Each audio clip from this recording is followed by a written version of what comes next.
au menu de ce 19h30, elle avait créé un énorme scandale quand elle a éclaté il y a 2 ans. L'affaire recrutement frauduleux à la CNSS était depuis pendant à la justice. Le verdict est tombé ce 16 novembre. 3 condamnations pour 4 relax. Les détails des peines prononcées dans ce journal. Roch Christian Kaboré à Gawa, Eddie Komboyogo à Manga, Zéphirin Diabri à Ouagadougou, Claude Meta Sambedo à Tenkodogo. Au moment où la campagne électorale rentre dans sa dernière ligne droite, les candidats et les partis multiplient plus que jamais les meetings et réunions politiques dans les villes, les provinces et les régions. Nous vous emmenons au cœur des ambiances et des discours. Et puis, la chronique éco de ce lundi pose une question: que proposent les candidats à l'élection présidentielle pour résorber le problème du chômage de masse de la jeunesse burkinabé? Un coup de projecteur sur les solutions en termes de création d'emplois. Voilà pour le sommaire de ce journal. Bonsoir et bienvenue. Nous ouvrons cette édition avec ces peines de prison. Écoutez bien, 5 mois, 12 mois, 30 mois d'emprisonnement ferme. Le verdict du procès de l'affaire CNSS est tombé ce lundi sur 7 personnes poursuivies. 3 ont été condamnées, 4 relaxées. Direction donc le tribunal de grande instance de Ouagadougou. Reportage Benjamin Kwame. Ils étaient 7 à être inculpés dans l'affaire de recrutement frauduleux à la Caisse nationale de sécurité sociale, CNSS. Le verdict du procès est tombé dans la matinée de ce lundi 16 novembre. Parmi les 7, 3 écopent de peines sévères. Natacha Ouedraogo, épouse de l'ex-directeur des ressources humaines, écope de 12 mois ferme d'emprisonnement et 500 000 francs CFA d'amende assortie de sursis. Norbert Zeba, l'ex-directeur des ressources humaines en question, lui écope de 30 mois d'emprisonnement ferme et 5 ans d'interdiction des essais dans la fonction publique. 20 mois d'emprisonnement ferme pour Sawadogo Daniel, l'ex-chef du personnel. Il prend également 5 ans d'interdiction des essais dans la fonction publique. Les 4 autres prévenus sont relaxés pour faits non constitués. J'ai défendu la prévenue Sarah Liliane Saint-Pierre. Comme vous le constatez ce matin, à l'annonce du délibéré, elle a été relaxée pour infraction non constituée, ainsi que 3 autres de ses co-accusés, et prévenus du moins. Malheureusement, il y a eu certains qui ont été condamnés. Personnellement, pour ma cliente, je suis satisfait. Voilà. Mais les autres, naturellement, ils ne sont pas satisfaits. Si l'avocat est satisfait, ce n'est pas tout à fait le sourire pour cette candidate qui a subi des préjudices. L'intégration à la CNSS n'est plus sa priorité. Elle demande des réparations pécuniaires. Plus ou moins. Le combat est encore devant. Puisqu'il y a le test qui est là. Si toutefois on doit reprendre, et si toutefois je suis admise, bon, finalement, le test de la CNSS, je ne sais pas trop. Travailler à la CNSS, peut-être tu seras pointé du doigt et tu seras larisé peut-être, tu seras combattu. C'est une réparation pécuniaire à hauteur de 2 millions et de 3 500 000. De 2 500 000 et de 3 500 000. Travailler à la CNSS n'est plus désormais un rêve pour moi. Voilà. Sur la reprise des concours, le tribunal s'est déclaré incompétent pour y statuer. Les condamnés ont 15 jours pour faire appel. L'affaire du recrutement frauduleux à la CNSS a éclaté en juillet 2018 et la plainte avait été déposée par la coordination des comités CGTB de la CNSS pour faux, fraude et conflit d'intérêts. Tout autre chose, dans 4 jours, c'est-à-dire le 20 novembre prochain, prendra fin la campagne électorale pour la présidentielle et les législatives à venir. Nous abordons donc la dernière ligne droite, le dernier virage de cette phase importante du processus électoral. Les meetings et autres rassemblements politiques se multiplient donc. Qu'est-ce qu'ont fait les candidats? Où sont-ils allés pour faire la cour aux électeurs? La réponse.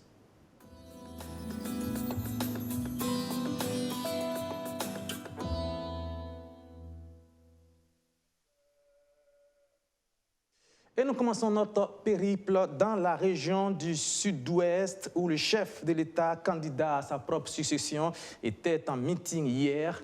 À Gawa, Roch Christian Kaboré a parlé de sécurité et de développement économique et culturel face à des militants qui ont pris d'assaut la place de la nation de la ville. Le récit de Mamounata Kaboré. du monde à la place de la nation de Gawa. Devant une foule visiblement acquise à sa cause, le Roko, comme l'appellent affectueusement ses partisans, fait son entrée.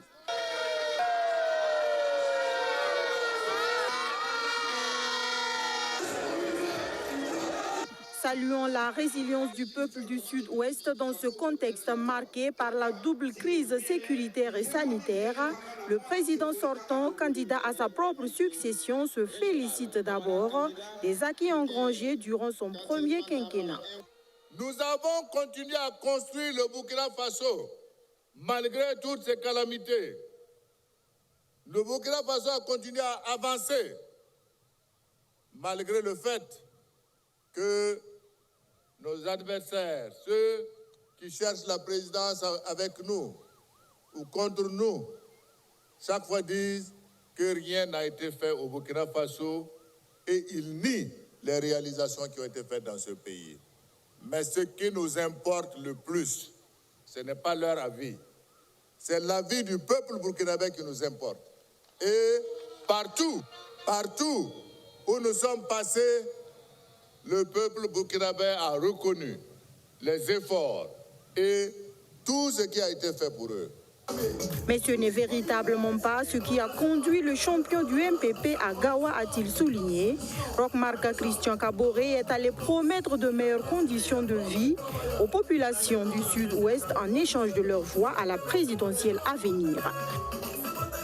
Je suis venu ici vous dire que contrairement à ceux qui viennent vous vendre du vent, si nous prenons le pouvoir, nous allons faire ceci. Si nous prenons, il n'y aura pas le terrorisme. On doit se poser la question. Ça veut dire que c'est parce qu'ils ne sont pas au pouvoir qu'il y a le terrorisme et quel est leur lien avec ces terroristes-là? C'est la question qu'on doit se poser. Nous ne sommes pas venus ici vous vendre du vent. Nous sommes venus vous dire que le centre hospitalier universitaire de Gawa sera bâti sous le prochain quinquennat. Nous sommes venus vous dire que nous allons développer les infrastructures routières parce que le Sud-Ouest est une région frontalière et il est normal qu'il y ait des routes pour favoriser la circulation des hommes, des biens et le commerce. Les FDS, très éprouvés ces derniers temps par l'idée terroriste, n'ont pas été oubliés. Après avoir salué la mémoire des 14 soldats tombés les armes à la main dans le Sahel ce 11 novembre, le candidat du MPP à la présidentielle réitère ses félicitations aux soldats en première ligne dans la lutte contre le terrorisme.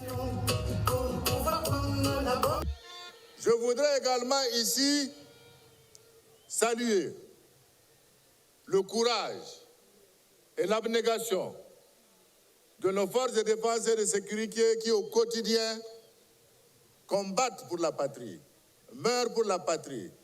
Parce que, contrairement aux autres qui négocient avec les terroristes, nous sommes prêts à mourir pour notre patrie. Et ça, il faut qu'ils le retiennent définitivement. Au regard de la mobilisation, c'est un candidat à la présidentielle qui repart très rassuré. Pour Roch-Marc Christian Kaboré, le coup KO, ce n'est plus qu'une question de temps. Roch-Marc Christian Kaboré, je vous le disais, qui était dans le sud-ouest à Gawa. Eh bien, du sud-ouest, je vous emmène dans le centre-sud, notamment à Manga, Kombisiri, Po, Zim, Tiebele, dans ces 5 villes visitées en une seule journée. Edi Kombourou est allé s'adresser à ses militants et aux électeurs, les appelant à lui faire confiance dans les urnes le 22 novembre prochain.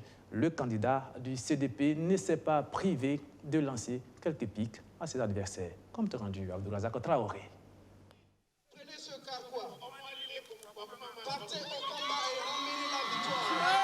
Un carquois rempli de flèches avec des balles remises au candidat de l'ex-parti au pouvoir par un dignitaire des us et coutumes. Tout un symbole pour ces populations de la ville de Po, dans le Naouri, qui mandatent désormais Edi Kombourou pour conquérir le pouvoir d'État. Le feu vert acquis désormais, la balle est dans le camp du président du CDP. Mais avant de poursuivre le périple qui conduit à Kossiam, le porte-étendard du parti de l'Épi et de la Daba rend hommage à cette localité qui a vu émerger des personnalités qui ont marqué d'une manière indélébile le destin du Burkina Faso. Du général Gilbert Diendéré, qui, sur instruction du président Blaise Compaoré à l'époque, capitaine, a pris son courage à deux mains et a instruit que le changement se passera en 1983, où il libère Thomas Sankara, où il tombe sur Ouagadougou. Ils sont allés à Ouagadougou, ils ont libéré le capitaine Thomas Sankara et la révolution survint. Aujourd'hui, vous devez être fiers d'avoir eu ces grands hommes, même si l'histoire en a décidé autrement pour certains. Ils ont construit notre pays. Fidèle à sa stratégie, dès coups, le président du CDP en a donné à ce meeting à Pau. Cette fois-ci, c'est le président de l'Assemblée nationale qui fait les frais pour l'avoir attaqué quelques jours plus tôt. Un de leurs larbins, le président de l'Assemblée, a osé aller dire à l'arrondissement 5 que de voter son patron. Parce que entre un chauffeur avec permis et un apprenti, il faut préférer le chauffeur. Je voudrais tout simplement rappeler à mon jeune frère Sakandé, qui est donc ce chauffeur avec permis, dont les Burkinabés supplient de descendre et de laisser le pays en paix. Qui est donc ce chauffeur? Appelons-le tout court. Nous avons affaire à un chauffard qui a pris la destinée de notre pays et qui nous a amenés dans la guerre, dans le non-développement économique et dans la misère. Une misère que le CDP veut conjuguer au passé s'il parvient au pouvoir. Le même message d'espoir a été répété dans la commune de Ziou et Tiébélé. Après l'accueil du Danhouri, c'est l'autre province du centre-sud, le Zonouégo, qui a fait sa démonstration de force pour accueillir Edi Kombego et sa délégation. À la place de la nation de Manga ce dimanche 15 novembre, tous ont appelé à mettre fin au règne du pouvoir actuel en optant pour le parti de Blaise Compaoré. Le 5e et dernier meeting de la journée s'est tenu dans la soirée à Kombisiri dans le Bazega, devant des militants virevoltants qui attendaient leur champion depuis le début de l'après-midi.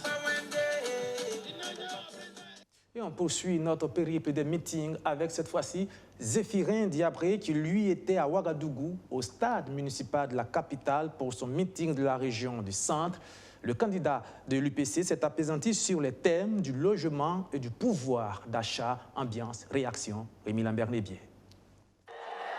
Enquête de voix dans l'une des circonscriptions électorales les plus importantes.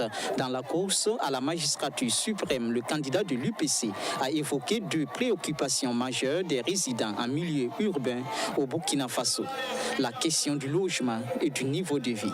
Aux militants et sympathisants de la région du centre, Zéphirin Diabré a promis de trouver des solutions appropriées dès les premiers mois de son accession au pouvoir. Toute personne qui réside dans les non-lotis et qui cherche un logement, qu'elle sache que si nous accédons au pouvoir, les lotissements vont reprendre systématiquement et chacune aura sa parcelle.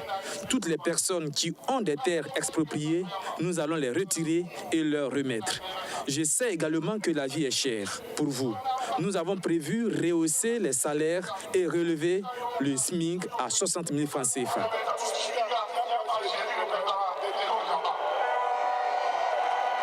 À une semaine du scrutin, Zéphirin Diabré, l'un des candidats de l'opposition, a dénoncé des suspicions de tentatives de fraude par le parti au pouvoir. Un de nos amis a capté un message où il est demandé, où on a l'intention de demander au commissaire et au préfet d'envoyer la liste des gens qui sont dans les CCI et les CEPI. Alors ça, il faut qu'on fasse attention parce que nous, on sent que peut-être on veut corrompre nos éléments qui sont mis dans les bureaux de vote là pour la surveillance électorale. Vous savez, si on corrompt un élément et qu'il change le PV, le résultat change. Voilà, donc je lance un appel à toutes celles et à tous ceux que l'opposition va envoyer dans les bureaux de vote pour la surveillance là. Il ne faut pas qu'ils se laissent acheter. Quelles que soient les sommes qu'on va leur proposer, il ne faut pas qu'ils se laissent acheter parce qu'il y va de leur dignité et il y va surtout de l'avenir du Burkina Faso que nous voulons radieux et prospère pour nos enfants et nos petits-enfants. Zéphirin Diabré a invité les autres candidats de l'opposition à jeter leurs atouts dans la dernière semaine de campagne pour faire basculer le scrutin au second tour. Après ce meeting de la région du centre qui a connu la présence du groupe congolais Extra Musica, le candidat de l'UPC mettra le cap sur le sud-ouest, les cascades et les hauts bassins durant les 5 derniers jours de la campagne électorale.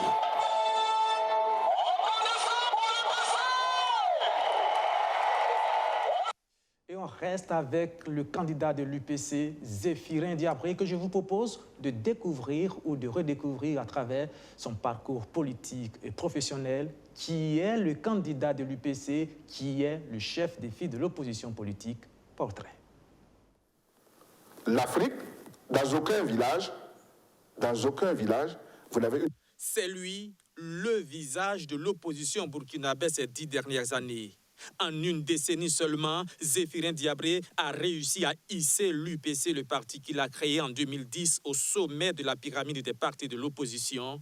Une véritable prouesse pour ce docteur en économie qui fut ministre du Commerce et de l'Industrie, ministre de l'Économie et des Finances, puis président du Conseil économique et social, d'où il démissionne en 1997 pour entamer une carrière de fonctionnaire international. Un périple qui le conduit, entre autres, au poste de directeur général adjoint du PNUD, le Programme des Nations Unies pour le développement, et chairman Afrique et Moyen-Orient de la société Areva. C'est en 1992 qu'il obtient son premier poste électif en se faisant élire député à l'Assemblée nationale. À 61 ans, Zéphirin Diabré se lance dans sa deuxième course au palais de Kosiam après l'élection présidentielle de 2015 où il finit deuxième derrière le président Roch Marc Christian Kaboré. Une place presque anecdotique. Ce qu'on retient surtout de cette époque, c'est lorsque le candidat Zéphirin Diabré adresse ses félicitations à son adversaire et président élu, alors même que les résultats ne sont pas encore officiels, coupant court à toute forme de revendication de ses militants qui criaient à la fraude.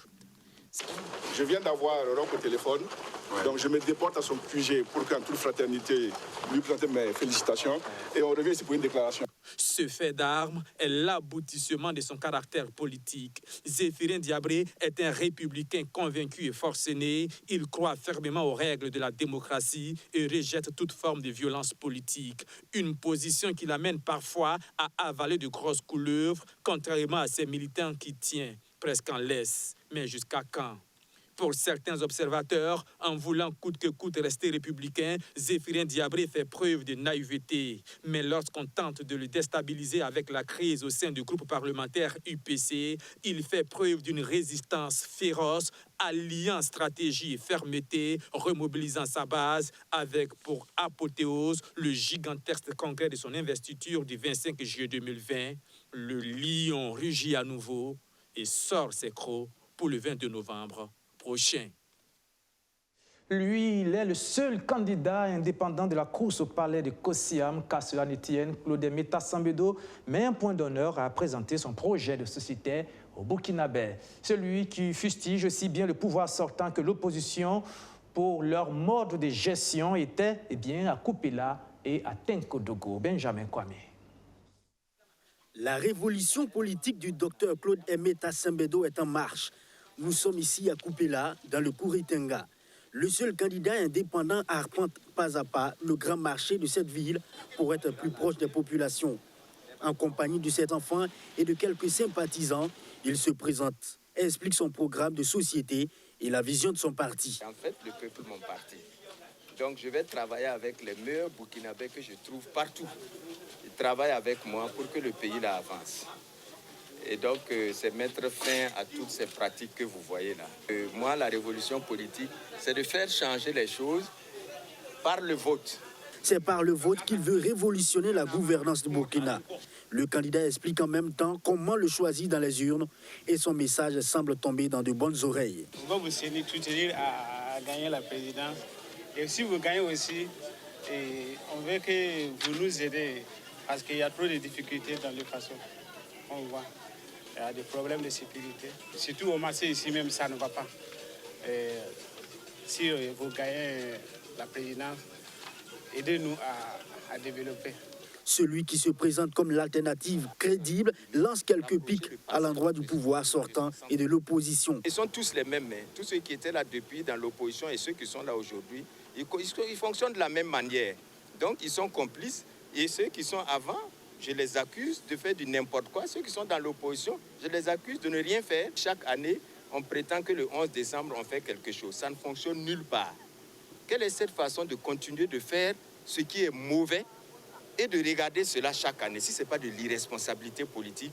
Même schéma à Tenkodogo, puis un mini-meeting ici à la salle polyvalente. Avec ces jeunes, c'est un échange direct. Là encore, son message semble porter du fruit. Je ne savais pas qu'il y a un candidat indépendant au Burkina. Sympa, il s'est présenté aujourd'hui. Je compte le voter. Le candidat expert en gestion des ressources humaines évoque aussi les atouts d'être indépendant. L'atout du candidat indépendant, c'est qu'il travaille avec les meilleurs du Burkina. Il les prend partout dans le Burkina et dans le monde pour travailler avec eux, parce que c'est dans l'intérêt du pays. Il n'est pas enfermé dans l'expression ou dans le choix d'un parti rempli parfois de médiocres, rassemblés pour leurs intérêts personnels. Claude Tassembedo dit n'avoir pas peur d'affronter les cadors dans cette élection, car selon lui, il n'est pas seul dans sa lutte pour un Burkina Faso où il fera bon vivre. La présidentielle, mais aussi les législatives où est engagé le CRP. Son président Mahamadi Lamine Kwanda s'est rendu dans les provinces de Lubri-Tenga et des Balé pour galvaniser ses militants. Justin Amonto. Le jeu des slogans se joue aussi aux côtés du Congrès pour la Renaissance et le Progrès, CRP, de Mahamadi Lamine Kwanda.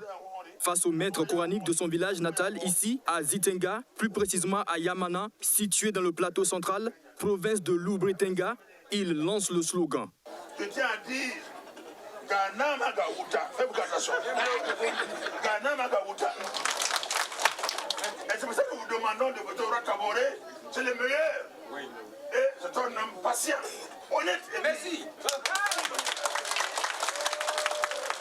Plus tôt dans la journée, le président du CRP était en meeting à Boromo, situé à près de 200 km à l'ouest de la capitale Ouagadougou. C'est la mobilisation autour de l'ancien député Mahamadi Lamine Kwanda. C'est la campagne électorale pour les législatives. Occasion pour le leader du CRP d'expliquer sa vision à cette population de la commune d'Ouri dans la province des Balé. Notre parti a un candidat à Boubalé et à Nayala. Donc c'est un meeting provincial. La tête de l'île était une femme. J'ai voulu moi être là pour la soutenir avec l'ensemble des membres du bureau et faire comprendre aux militaires des CRP, aux sympathisants, au peuple de Balé que le CRP est né le 4 août. C'est un jour historique. Le 4 août a apporté le bonheur à notre peuple. Le 4 août, c'est la vérité. C'est toi que je t'aide. C'est la transparence. C'est faire la politique avec la galanterie. Donner et travailler. Ce qu'ils ont vu aujourd'hui, c'est comme c'est le début, mais on promet de mieux faire. C'est comme le dit CRP, c'est la renaissance. La chance de mieux faire. Merci pour la confiance. Et merci à tout le monde. Les populations sont appelées à voter le CRP aux législatives et Roch Marc Christian Kaboré à la présidentielle. Avant de quitter la province des Balé, le président du Congrès pour la Renaissance et le Progrès a reçu un cadeau symbolique de ses militants. Il a aussi rendu visite au chef du village d'Ouri. Créé le 4 août 2020, le Congrès pour la Renaissance et le Progrès a déjà de grandes ambitions. Faire élire le président Roch Marc Christian Kaboré et former son propre groupe parlementaire à l'Assemblée nationale. Tout comme Mahamadi Kwanda et le CRP, Ali Badra Ouedraogo et le RPR appellent aussi à voter Roch Marc Christian Kaboré Message adressé aux militants de l'arrondissement 8 de Ouagadougou ce week-end au cours d'un meeting où il a été également question de législative. Compte rendu, Majid Bakwa. Un bain de foule pour marquer son arrivée au meeting du RPR, le Rassemblement des Patriotes pour le Renouveau. Ali Badra Ouedraogo, tête de liste nationale du RPR au législatif, se dit satisfait de la mobilisation. Face à ces militants venus l'écouter, il s'est engagé à toujours répondre aux préoccupations des populations. Mais avant, il les invite à poursuivre le travail sur le terrain afin de conduire les candidats du parti à l'Assemblée nationale. C'est un message donc de confiance et de reconnaissance que nous avons donc lancé à l'endroit de nos militants en leur demandant, puisque nous les avons donc demandé de façon prestante, de repartir et de continuer la veille politique, de continuer de s'ériger en vigile afin que tout le travail que nous avons fait au jour du vote, les populations puissent effectivement sortir et aller accomplir leur devoir civique en notre faveur. L'autre mission du parti de l'Aigle Royal à ce double scrutin est de renouveler le bail du président sortant Roch-Marc Christian Kaboré à Kossiam. Nous accompagnons le président Roch-Marc Christian Kaboré pour qu'il soit réélu le 22 soir. Parce que nous étions à cause de sa sagesse au Burkina, on allait avoir beaucoup de problèmes. Mais il a été un monsieur qui a écouté, qui a accepté les humiliations, qui a accepté tous les grains possibles et qui a laissé aller pour le bien-être de tous les Burkinabés. Voilà pourquoi le RPR, nous soutenons le président Roch-Marc Christian Kaboré. Sur la tribune se sont succédés anciens, jeunes et femmes. Tous ont promis de porter leur choix sur leur champion Roch-Marc Christian Kaboré et d'accorder 4 sièges au parti à l'Assemblée nationale. À cette occasion, les candidats titulaires et suppléants ont été présentés à l'assistance.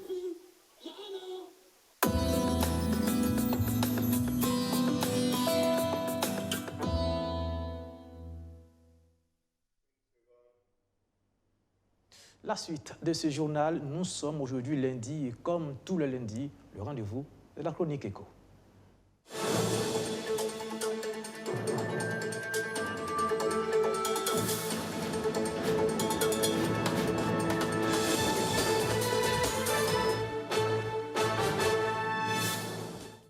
Ce soir, une chronique économique à la coloration bien politique avec cette question: quelles sont les ambitions des candidats à l'élection présidentielle en ce qui concerne le défi de l'emploi des jeunes dans un contexte où l'État demeure le plus gros pourvoyeur d'emplois au Burkina Faso?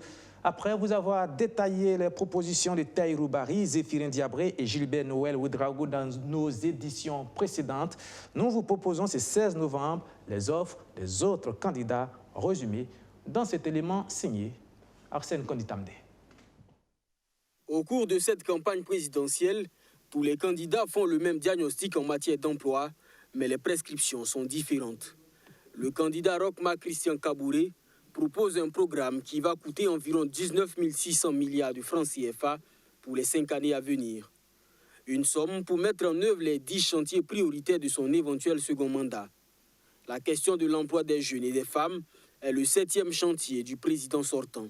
Il compte créer 600 000 emplois grâce à l'apport du secteur privé qu'il compte mettre à contribution durant les 5 prochaines années. S'il est élu, le professeur Abdoulaye Souma envisage de créer 50 000 emplois au bout de 5 années dans le secteur privé informel. Pour y parvenir, il compte dégager un budget de 2 milliards de francs CFA chaque année. 2000 individus seront sélectionnés tous les ans pour recevoir 1 million de francs CFA chacun, à condition qu'ils proposent une activité qui puisse employer au moins 5 personnes. La stratégie du professeur est claire: compter sur les Burkinabés pour employer d'autres Burkinabés. Yacouba Isaac Zida, le grand absent de cette campagne, compte promouvoir l'entrepreneuriat chez les jeunes et les femmes en priorité. L'ancien Premier ministre va soutenir au moins 50 000 micro-entreprises pour générer 250 000 emplois directs permanents par année dans le secteur. Dans les 3 secteurs spécifiques que sont la santé, l'éducation et la sécurité, le candidat veut créer 50 000 emplois directs sur une période n'excédant pas 3 ans. Le programme du candidat Prosper Farama n'est pas très chiffré. L'avocat ne donne ni le coût global de son programme, ni le nombre d'emplois qu'il compte créer au bout des 5 années s'il est porté à la magistrature suprême. Mais il entend former de façon qualitative la jeunesse pour faire d'elle la cheville ouvrière de l'essor industriel, artisanal et artistique du Burkina Faso. Les candidats Do Pascal Sessouma, Monique Yelikam, Claude Meta Sambedo, Edi Komboigo, Ablase Ouedraogo et Kadre Désiré Ouedraogo n'ont pas dans leur programme apporté des détails chiffrés en matière d'employabilité des jeunes et des femmes. Mais tous rassurent, la question de l'emploi est en pole position dans leur projet de société.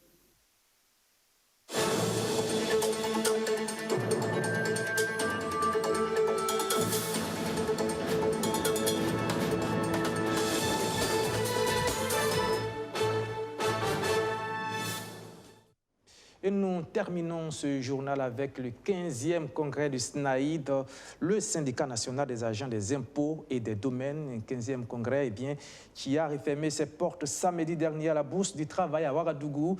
Au cours de cette rencontre, les membres de l'organisation ont dressé leur bilan et puis envisagé l'avenir. Un avenir pour le court terme, c'est de poursuivre la lutte contre l'application de l'IUTS dans le public et surtout maintenir la pression sur le gouvernement pour la réintégration de leurs camarades révoqués. Fait marquant de ce congrès, c'est la désignation d'un nouveau secrétaire général du SNAID. Le point de tout cela avec Archimède Boy.